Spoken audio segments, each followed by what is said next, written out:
আমার বাসায় যখনই পাঙ্গাস মাছ আনা হয় আমি মাথা আলাদা করে রাখি শুধুমাত্র পুঁইশাক দিয়ে রান্না করব বলে।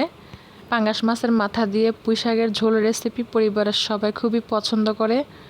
প্যানে পরিমাণ মতো তেল দিয়ে পেঁয়াজ কুচি দিয়ে দিলাম, দিচ্ছি স্বাদ মতো লবণ, 1 চা চামচ আদা রসুন দিয়ে আদা রসুন তেলের মধ্যে কিছুক্ষণ ভুনে নিব। এবার পরিমাণ মতো হলুদের গুঁড়া, ধনিয়ার গুঁড়া, মরিচের গুঁড়া দিয়ে সাথে কিছু পরিমাণ পানি দিব, এতে করে মশলা পুড়ে যাবে না। মশলা থেকে যখন তেল ভেসে আসবে তখন মাছের মাথা দিয়ে দিব। আমি পাঙ্গাস মাছের মাথা দিয়ে রান্না করছি, তবে আপনারা চাইলে যে কোনো মাছের মাথা দিয়ে রান্না করতে পারেন। ঢাকনা দিয়ে ঢেকে মাথা ভালো করে কষিয়ে নিতে হবে।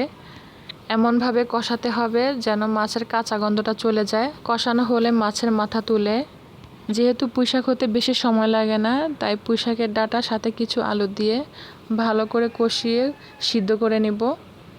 ডাঁটা আলু যখন অনেকটাই সিদ্ধ হয়ে আসবে তখন শাক দিয়ে কিছুক্ষণ কষিয়ে পরিমাণ মতো পানি দিয়ে দিব। শাকে আমি গরম পানি ব্যবহার করেছি, এতে করে খাবারের গুণাগুণ ঠিক থাকে। এখন মাছের মাথা দিয়ে আরও 10 মিনিট কুক করে নিব। সবশেষে কিছু ধনেপাতা আর কাঁচামরিচ দিয়ে আরও কিছুক্ষণ কুক করে নিব। আমার কাছে পাঙ্গাস মাছের মাথা দিয়ে পুঁইশাকের ঝোল রেসিপিটা খুবই ভালো লাগে।